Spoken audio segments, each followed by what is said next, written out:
मुझको अमेरिका वालों पर कभी कभी हंसी आती है, मतलब क्या ही बोलो इन। खैर दोस्तों, मैं हमारे डुअर्स में मिलने वाले बर्मिज पाइथन के बारे में पढ़ रहा था। आप तो जानते हैं कि बर्मिज पाइथन हमारे डुअर्स समेत पूरे साउथ ईस्ट एशिया में पाया जाता है, लेकिन तभी मुझे एक बहुत ही दिलचस्प जानकारी मिली। सर्च करते करते पता चला कि यही बर्मिज पाइथन अमेरिका के फ्लोरिडा में भी बड़े संख्या में पाया जा रहा है। अब मैं सोचने लगा कि हमारे डुअर्स और साउथ ईस्ट एशिया से करीब 13 से 15,000 किलोमीटर दूर अमेरिका के फ्लोरिडा तक ये सांप आखिर पहुंचा कैसे। तभी मैंने और पढ़ना शुरू किया। पता चला कि लगभग 50 साल पहले यानी 1970 और 1980 के दशक में अमेरिका में एक्सोटिक पेट्स रखने का बहुत बड़ा ट्रेंड शुरू हुआ था। लोग सिर्फ कुत्ते बिल्ली नहीं बल्कि विदेशी और खतरनाक जानवर भी पालने लगे थे। उन्हीं में सबसे ज्यादा लोकप्रिय था बर्मिज पाइथन, यानी हमारे इलाके का यह सांप लोग साउथ ईस्ट एशिया से अमेरिका ले जाकर अपने घरों में पालने लगे। शुरुआत में यह सिर्फ 2 या 3 फुट छोटा, खूबसूरत और शांत दिखने वाला सांप होता है, इसलिए लोगों को इसे पालना आसान लगता था। लेकिन कुछ ही सालों में यह सांप 15 से 20 फुट लंबा और 70 से 90 किलो तक भारी हो जाता था। अब इतना बड़ा सांप रखने के लिए मजबूत बारह चाहिए, बड़े आकार का शिकार चाहिए और थोड़ी सी भी लापरवाही खतरनाक साबित हो सकती थी। ऐसे में कुछ गैर जिम्मेदार लोगों ने इन्हें जंगलों में छोड़ दिया। कुछ सांप अपने बारों से भाग निकले और 1992 में आई हरिकेन एंड्रू तूफान के दौरान एक रेप्टाइल ब्रीडिंग फैसिलिटी को भी नुकसान पहुंचा, जिससे कुछ पाइथन बाहर निकल गए। हालांकि वैज्ञानिकों का मानना है कि फ्लोरिडा में आज जो इतनी बड़ी आबादी है उसके पीछे सिर्फ यही तूफान जिम्मेदार नहीं था, बल्कि कई सालों तक छोड़े गए और भागे हुए पालतू पाइथन भी इसके बड़ी वजह बने।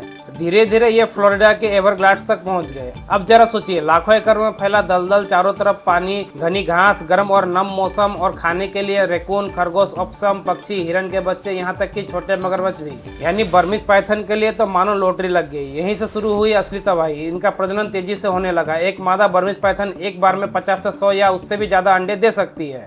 हर साल नई पीढ़ी निकलती गई और देखते देखते इनकी आबादी इतनी बढ़ गई कि वैज्ञानिकों को एहसास हुआ कि अब यह सिर्फ एक सांप नहीं बल्कि पूरे इकोसिस्टम के लिए बड़ा खतरा बन चुका है। अब चौंकाने वाली बात यह है कि एवरग्लाड्स से कुछ अध्ययन क्षेत्रों में छोटे और मध्यम आकार के स्तनधारियों की संख्या तेजी से घटने लगी।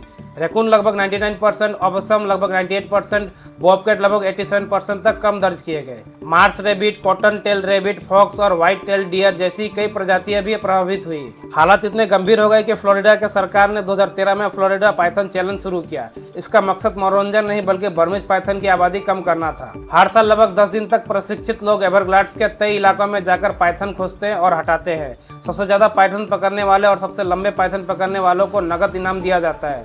2026 में कुल $25,000 तक की पुरस्कार राशि रखी गई थी, लेकिन हजारों पाइथन पकड़ने के बाद भी इनकी आबादी पूरी तरह से खत्म नहीं हुई।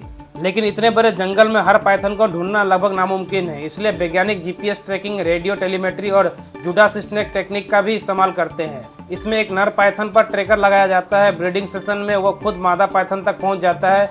वैज्ञानिक उसके सिग्नल को फॉलो करके एक साथ कई पाइथन पकड़ लेते हैं। इसी तरह जीपीएस डेटा, साइटिंग रिपोर्ट्स और रिसर्च को मिलाकर मैप्स तैयार किए जाते हैं ताकि पता चल सके पाइथन किस दिशा में फैल रहा है और अगला खतरा कहां हो सकता है। हाल ही में ऐसे ही निगरानी डेटा के आधार पर शार्लोट कंट्री के आसपास भी इनके फैलने को लेकर चिंता जताई गई। और एक बात ध्यान रखने वाली है, फ्लोरिडा में बड़े बर्मिज पाइथन के प्राकृतिक शिकारी बहुत कम है। हालांकि इनके अंडों और छोटे बच्चों का शिकार एलिगेटर, बॉबकैट और कुछ शिकारी पक्षी कर सकते हैं। सोचिए, एक समय था जब बर्मिज पाइथन सिर्फ लोगों का पालतू जानवर था, लेकिन इंसानों के गैर जिम्मेदारी ने उसे फ्लोरिडा का सबसे बड़ी पर्यावरणीय समस्या में बदल दिया। यही कहानी हमें सिखाती है कि किसी भी विदेशी जीव को उसके प्राकृतिक आवास से बाहर छोड़ना सिर्फ एक गलती नहीं बल्कि पूरे इकोसिस्टम के लिए दशकों तक चलने वाला संकट बन सकता है। अगर आपको वाइल्ड लाइफ स्नेक रेस्क्यू और ऐसे ही वैज्ञानिक तथ्यों पर आधारित वीडियो पसंद आते हैं तो इस वीडियो को लाइक कीजिए, शेयर कीजिए और स्नेक प्रोटेक्टर BR को सब्सक्राइब करना मत भूलिएगा। जय हिंद।